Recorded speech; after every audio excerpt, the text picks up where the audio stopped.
first, some people thought we were too liberal artsy. We were referred to in our very early years as a little Harvard on the Hill. We debated long and hard on campus, and it won't be hard for you to figure out which side I was on. Would we abandon the liberal arts? There was a real fear about that we would go to the other extreme and essentially become a technical institute.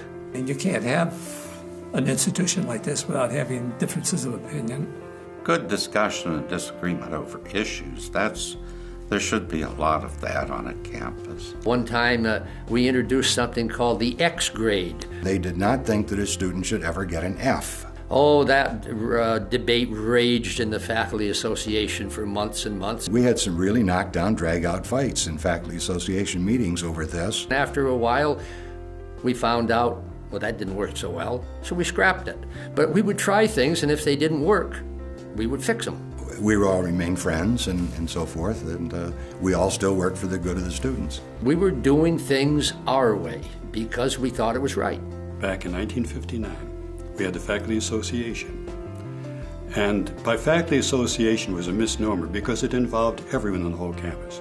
It was faculty, it was staff, it was administration. We all worked together. I don't ever recall a single policy that was made in our faculty association that was ever overturned by the administration or the Board of Trustees, which is why we had no need for a union here for so many, many years. We were the only community college in New York State that had declined the opportunities to unionize. As we became more and more the lone institution without a union, we were envied significantly by my colleagues. They'd go to meetings and they would say, how do you do it? How do you avoid it? We always prided ourselves on being a, quote, faculty-run institution, unquote.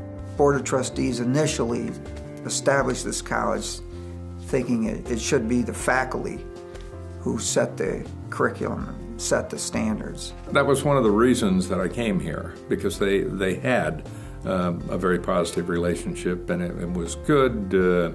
I think we enjoyed each other. I think we respected each other. There was such a real tight collegial community of people here. You know, the president had one vote, I had one vote.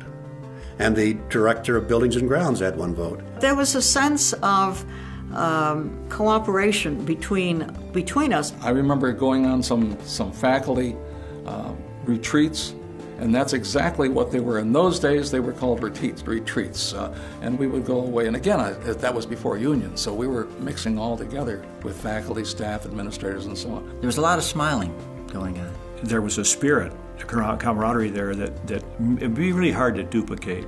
You know, we were non-union all the way through that. And it sounds cliche-ish, but we were a family. We really liked each other's company, even though our ideas and our thoughts and feelings about education and the world were very diverse. We would have some knockdown, drag-out fights between faculty members, between faculty and administration, and it didn't matter. When it was all said and done, we repaired to a local tavern and had a brew together or whatever. Everything was still very friendly and sociable and so on.